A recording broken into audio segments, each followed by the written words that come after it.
Iran ও শেষ যুগের আলামত। হাদিস শরীফের আলোকে ইরান, হজরত আলী এবং কিয়ামতের পথচলা। আজ থেকে 1400 বছর আগে মদিনার একটি ছোট্ট ঘরে বসে আমাদের প্রিয় নবী মুহাম্মদ সাল্লাল্লাহু আলাইহি ওয়াসাল্লাম বললেন, এক সময় আসবে যখন পারস্যেররা, যাদের তোমরা আজমি বলে ডাকো, তারা পৃথিবীর মঞ্চে আবার ফিরে আসবে। সাহাবীরা অবাক হয়ে তাকিয়ে রইলেন। তখন ইরান দেশ মানে ছিল পারস্যের প্রাচীন সাম্রাজ্য, যেটা ইসলামের সামনে হেরে গিয়েছিল। কিন্তু নবীজি বলে গেলেন ভবিষ্যতের কথা, যা আজ 2026 সালে আমাদের চোখের সামনে বাস্তব হচ্ছে। আজকের এই ভিডিওতে আমরা জানব ইরান নিয়ে রাসূল সাল্লাল্লাহু আলাইহি ওয়াসাল্লাম কি বলেছেন, হযরত আলী রাদিয়াল্লাহু আনহু সম্পর্কে কোন ভবিষ্যৎবাণী করা হয়েছিল, আর এই ইরান যুদ্ধ কি শেষ যুগের আলামত কিনা। পুরো ভিডিও দেখুন, কারণ শেষে এমন কিছু বলবো যা হয়তো আপনি আগে কখনো শোনেননি। ভিডিওটিতে লাইক না করে থাকলে একটা লাইক দিন, চ্যানেলটি সাবস্ক্রাইব করে রাখুন এই রকম ইসলামিক অজানা কিছু ভিডিও দেখতে। প্রথমে একটু ইতিহাসে ফিরে যাই। নবীজির সময়ে দুটো মহাশক্তি ছিল পৃথিবীতে। একটা ছিল রোম সাম্রাজ্য পশ্চিমে, আর একটা ছিল পারস্য সাম্রাজ্য পূর্বে, যাকে আরবিতে বলা হতো ফার্স বা আজম। আজকের ইরান হলো সেই পারস্যের উত্তরসূরি। হাদিস নম্বর 1, সাহি বুখারী এবং মুসলিমে বর্ণিত আছে, হযরত আবু হুরায়রা রাদিয়াল্লাহু আনহু বলেন, আমরা একদিন নবীজির কাছে বসেছিলাম। তখন সূরা জুমার এই আয়াতটি নাজিল হলো, এবং তাদের মধ্য থেকে যারা এখনও তাদের সাথে মিলিত হয়নি। এক সাহাবী জিজ্ঞেস করলেন, ইয়া রাসূলাল্লাহ, এরা কারা? নবীজি তখন সালমান ফার্সি রাদিয়াল্লাহু আনহুর গায়ে হাত রাখলেন আর বললেন, যদি ঈমান সুরাইয়া নক্ষত্রের কাছেও চলে যায়, তবুও ফার্সি বংশের কেউ না কেউ তা ফিরিয়ে আনবে। সাহি বুখারী 4897, সাহি মুসলিম 2546। একটু থামুন, এই হাদিসে নবীজি ইরানি মানে পারসিক জাতি সম্পর্কে কি বললেন? বললেন যে এই জাতি থেকে এমন মানুষ আসবে যারা ইসলামকে ধরে রাখবে, এমনকি যদি ঈমান দূরে সরে যায় তখনও। এই প্রশংসা যে কোনো আরব জাতিকে দেওয়া হয়নি, ফার্সিদের দেওয়া হয়েছিল। ভাবুন একবার। হাদিস নম্বর 2, ইমাম আহমদের মুসনাদে বর্ণিত, পারস্যের মানুষেরা যখন ইসলাম গ্রহণ করবে, তারা আরবদের চেয়েও বেশি দিনের জন্য কাজ করবে। ইতিহাস দেখুন। ইমাম বুখারী ইরানের বুখারা শহরের মানুষ, ইমাম তিরমিজি ইরানের তিরমিজ শহরের মানুষ, আল্লামা ইবনে সিনা, আল বিরুনি, ইমাম গজালি, এরা সবাই সেই পারসিক ভূমির সন্তান। নবীজির ভবিষ্যৎবাণী হুবহু মিলে গেছে। হাদিস নম্বর 3 একটু ভিন্ন প্রকৃতির। এই হাদিসটি পড়লে গায়ে কাঁটা দেয়। রাসূল সাল্লাল্লাহু আলাইহি ওয়াসাল্লাম বলেছেন, শেষ যুগে রোম এবং পারস্য আবার যুদ্ধ করবে। এই যুদ্ধ হবে শেষ যুগের বড় আলামতগুলোর একটি। আল ফিতান, নুয়াইম ইবনে হাম্মাদ। এখানে রোম মানে পশ্চিমী শক্তি, আমেরিকা এবং ইসরায়েল। পারস্য মানে ইরান। আজ 2026 সালে ঠিক এই যুদ্ধটিই চলছে। এবার আসি সবচেয়ে চমকপ্রদ অধ্যায়। হযরত আলী রাদিয়াল্লাহু আনহু, নবীজির চাচাতো ভাই, জামাতা, সাহাবীদের মধ্যে সবচেয়ে জ্ঞানী মানুষদের একজন। আর এই হযরত আলীর সাথে ইরানের একটি গভীর ঐতিহাসিক সম্পর্ক আছে। প্রথমত, ইরানের শিয়া মুসলিমরা হযরত আলীকে প্রথম ইমাম মনে করেন। তারা বিশ্বাস করেন যে ইসলামের নেতৃত্ব আলীর বংশের মাধ্যমে চলবে। এই বিশ্বাসটাই শিয়া ইসলামের মূল ভিত্তি। আর ইরান হলো পৃথিবীর সবচেয়ে বড় শিয়া রাষ্ট্র। এখন প্রশ্ন হলো, নবীজি হযরত আলী সম্পর্কে কি বলেছিলেন? প্রথম হাদিস, হাদিসে গাদিরে খুম। বিদায় হজের পর নবীজি গাদিরে খুম নামক একটি জায়গায় থামলেন। হাজার হাজার সাহাবী সেখানে উপস্থিত। নবীজি বললেন, আমি কি তোমাদের নিজেদের চেয়ে বেশি হকদার নই? সবাই বলল, ইয়া রাসূলাল্লাহ। তখন তিনি বললেন, আমি যার মাওলা, আলীও তার মাওলা। হে আল্লাহ, যে আলীকে ভালোবাসে তাকে ভালোবাসো, যে তার সাথে শত্রুতা করে তার সাথে শত্রুতা করো। তিরমিজি 3713, আহমদ 950। এই হাদিস সহি। এটা সুন্নি এবং শিয়া উভয় মাযহাবেই স্বীকৃত। দ্বিতীয় হাদিস, আলীর জ্ঞান ও সাহস সম্পর্কে।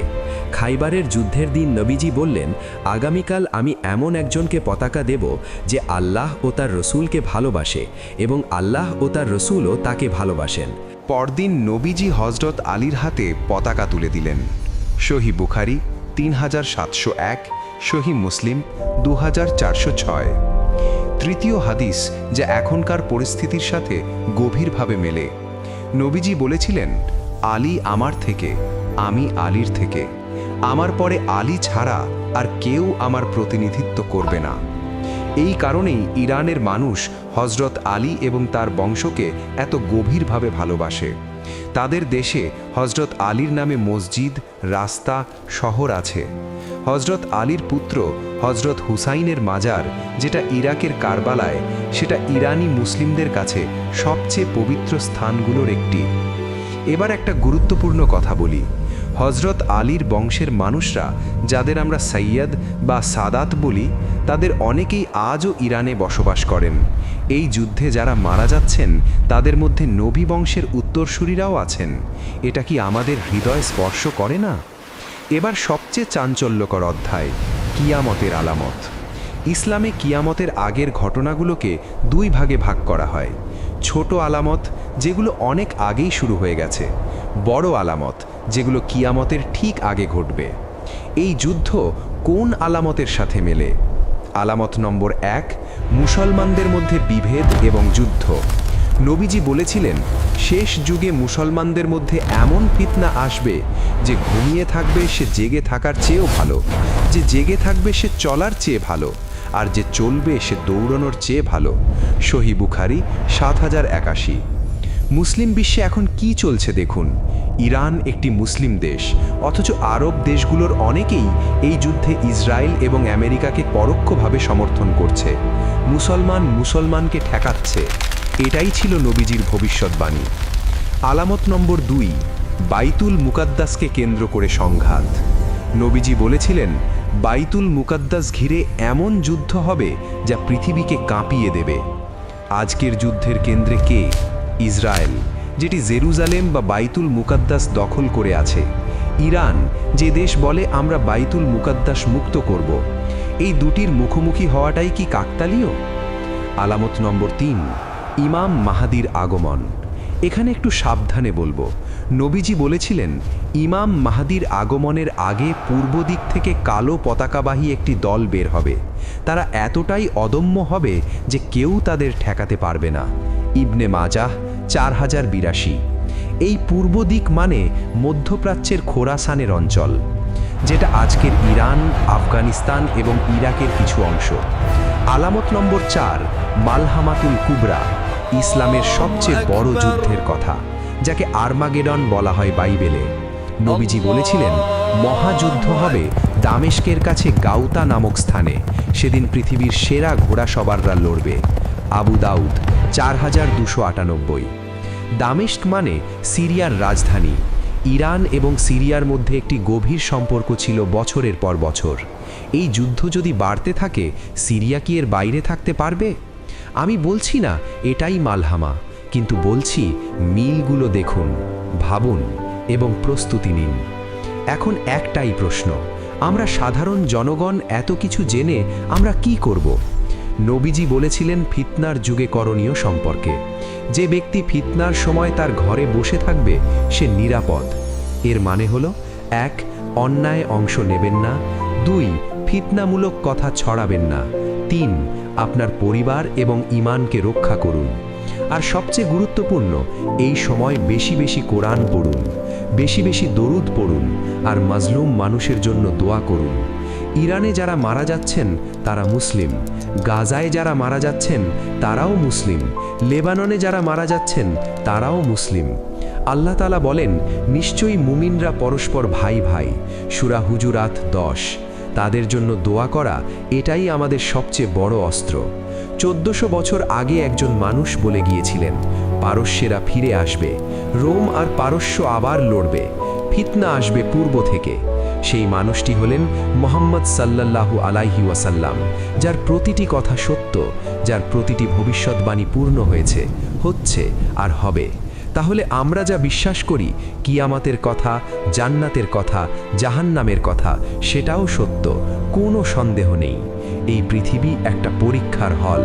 যুদ্ধ, ফিতনা, বিপদ এগুলো সেই পরীক্ষার অংশ। আল্লাহ তাআলা বলেন, আমি অবশ্যই তোমাদের পরীক্ষা করব কিছুটা ভয়, ক্ষুধা, সম্পদের ক্ষতি, জীবনের ক্ষতি এবং ফসলের ক্ষতি। আর ধৈর্যশীলদের সুসংবাদ দাও। সূরা বাকারা 155। আমরা ধৈর্যশীল হই, আমরা দোয়া করি, আমরা ঈমান ধরে রাখি। আল্লাহুম্মা আনতাস সালাম ওয়া মিনকাস সালাম তাবারাকতা ইয়াজাল জালালি ওয়াল ইকরাম। যদি ভিডিওটি আপনার কাজে লেগে থাকে একটি লাইক দিন, শেয়ার করুন যেন আরও মানুষ জানতে পারে। সাবস্ক্রাইব করুন আরও এরকম শেষ জামানার ভিডিওর জন্য। আল্লাহ হাফেজ। আসসালামু আলাইকুম ওয়া রাহমাতুল্লাহি ওয়া বারাকাতুহু।